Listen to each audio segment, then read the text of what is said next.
지도자는 어떠한 자질을 갖추어야 되는지에 대해서 생각해 보는 시간을 갖도록 하겠습니다.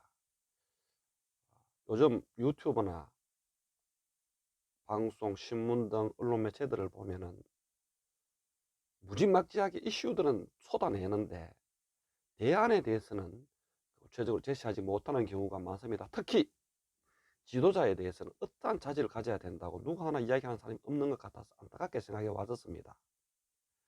그래서 올해부터 해서 고3 학생들도 선거판에 끼어들게 되었는데 어떤 기준으로 우리의 지도자를 뽑아야만이 다음 다가오는 세계에서 중심 역할을 해야 되는 대한민국으로서 부끄럽지 않을 수 있겠는지, 어, 그런 분들을 뽑을 수 있는지에 대해서 생각해 본 시간을 갖도록 하겠습니다.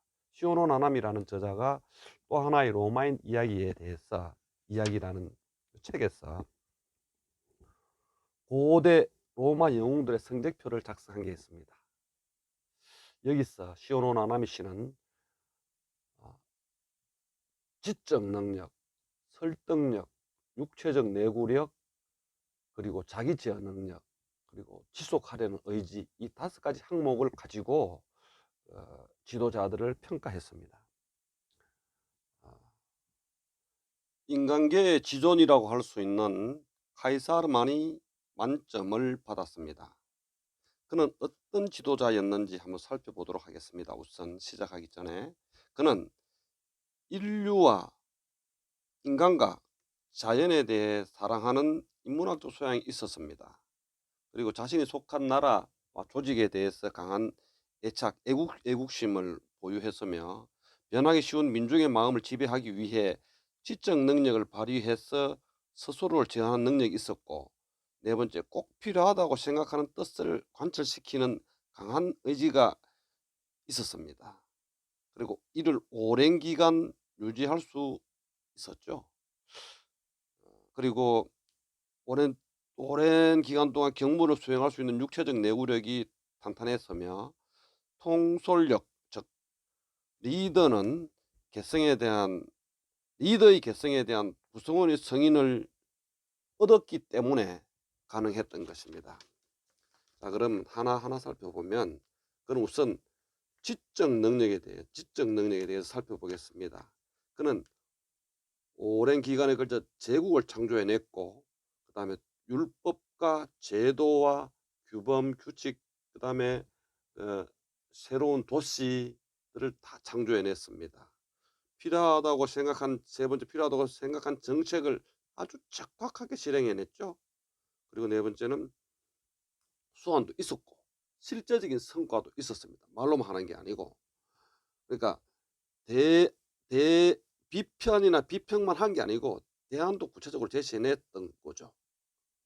그리고는 이제 아무도 생각 못한 방법이라든가 전략을 신중하게 실행했습니다. 그리고 현상을 파악하고 실행에 옮겨서 문제를 해결해내는 능력이 있었습니다. 이 모든 것들은 어릴 때부터 배운 인문학적 소양이 있었기 때문에 인류애를 바탕으로 한 창조적인 아이디어를 지속적으로 쏟아낼 수가 있었습니다. 그리고 설득력 부분인데, 그는 솔선수범하고 부하들과 동고동락을 함으로써 신의와 신용을 얻었습니다. 그리고 이러한 신의와 신용을 바탕으로 해서 패자도 동화시킨다는 것이 비로소 가능했습니다. 패자도 동화시키는 것은 신의와 신용이 없으면은 불가능합니다. 그리고 갈리아 같은 경우를 정벌을 한 다음에 그 부분을 속주로 만들고 시민권도 부여해서 운명 공동체로 같이 갇는 것입니다. 그리고는 이제 적의 마음을 움직일 수 있어야 하고 아군도 고무시키고 배려해 줄 수 있는 자질이 있어야 합니다. 그리고 자기 제어 능력인데, 가령 발레를 먼저 한번 살펴보겠습니다. 알렉산드로스 대왕 같은 경우인데, 알렉산더 대왕은 술에 취해 가지고 친구를 살해했거나 사고를 치고 아침에 일어나서 딴소리를 하는 등 그런 사례가 없었습니다, 카이사르는. 그리고 한 번 세운 목표와 목적과 비전을 집요하게 실행해냈는데, 이는 가치관이 없으면은, 올바른 가치관이 없으면은 불가능합니다. 그러니까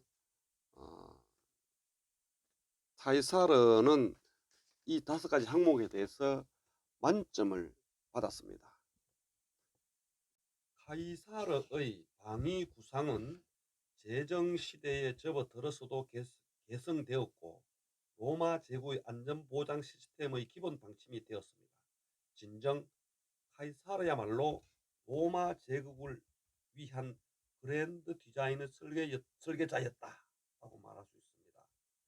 로마 제국 시대에 만들어진 군단 기지나 식민 도시로부터 오늘의 유럽이 기원한다고도 볼 수 있습니다. 가령 프랑스의 리옹, 스트라스부르, 프레지스, 독일의 쾰른, 본, 마인츠, 영국의 욕, 체스트, 바스, 오스트리아의 빈, 헝가리의 부다페스트, 세르비아의 베오그라드 등등등. 그 외에 유럽 곳곳에 수도 없이 많아 거론하기 힘들 정도입니다. 단정해서 말하면 유럽은 고대 로마인에 의해 만들어졌다. 가령 영국의 윈스턴 처칠 수상도 대영 제국의 역사는 기원전 55년 8월 26일에 시작되었다라고 했을 정도입니다. 카이사르와 그 군단이 브리타니아, 즉 현대 영국에 상륙한 날부터 영국 사가가 시작되었다고 말을 했던 것. 카이사르의 연설을 실제로 들어볼 수 있다면 참 얼마나 좋을까요, 그죠? 카이사르가 했던 많은 좋은 말들이 있죠. 주사위는 던져졌다 하든지 봤노라 보았노라 이겼노라 라는 그런 후세에 전해지는 카이사르의 명부들이 많은데, 지식인이라고 평가받는 키케로의 연설과는 달리 카이사르의 이야기는 누가 들어도 강렬한 인상을 받게 됩니다. 폼페이와의 내전이 끝난 후 카이사르 군단의 병사들이 보너스를 요구하며 파업을 합니다. 전쟁에 이긴 것은 자신들 덕분이라는 것이죠. 처음에는 카이사르의 대리인으로 안토니우스가 나가 설득을 했습니다만 병사들이 받아들이지 않습니다. 그때 카이사르가 짜잔 하고 나타나서 한마디 말을 하자 스트라이크는 종결돼 버립니다. 이때 그가 한 연설은 로마인 이야기에서 이미 소개되어 있는데 너무 깁니다. 그래서 다음에 카이사르의 연설 별도로 만들어서 소개하도록 하겠습니다. 카이사르는 상대방이나 그 상황에 맞춰 거기에 적합한 연설을 할 수 있는 능력을 가진 사람이었습니다. 원로원이라면 원로원에 어울리게, 또한 역전의 강자인 군단의 병사들에게 그에 어울리는 어투를 구사할 줄 알았습니다. 게다가 그것을 연기가 아니라 극히 자연스럽게 이끌어갔습니다. 카이사르의 지적 능력과 카이사르의 설득력, 그리고 자기 제어 능력을 보여주는 말들을 명언들 몇 가지 소개하겠습니다. 키케로에게 그는 다음과 같은 편지를 썼습니다. 내가 자유를 준 사람들이 다시 나에게 칼을 들이댄다 해도 그런 일로 번민하고 싶진 않네. 나 스스로 다짐하는 것은 무엇보다도 내 생각에 충실하며 사는 것이네. 그래서 다른 사람들도 그렇게 사는 것이 당연하다고 생각한다네. 그는 이와 같이 자신의 안녕을 위해 원로원 의원들을 모아놓고 맹세를 하게 만들었는데, 그 내용은 다음과 같습니다. 카이사르를 적대시하는 사람은 원로원에게도 적이다. 그 적으로부터 카이사르의 몸을 지켜줄 것을 맹세한다. 대단하죠. 자신의 몸을 지키는 갑옷은 신의만을 충분하다고 카이사르는 생각했을 겁니다. 원로원에서 행한 이 맹세가 있고 불과 2개월 후인 기원전 44년 3월 15일 카이사르는 카이사르가 왕위를 노리고 있다고 확신한 마르쿠스 브루투스 이하 14명의 원로원 의원들에 의하여 암살당합니다. 이때 카이사르의 나이는 55세였습니다. 암살자들의 칼에 찔려 원로원 회의장 바닥에 쓰러지면서 마지막으로 카이사르가 한 것은 스스로 유해를 보기 흉하지 않게 하려고 토가의 옷자락으로 자신의 몸을 감싼 일이었습니다. 고대 로마사는 이렇게 전하고 있습니다.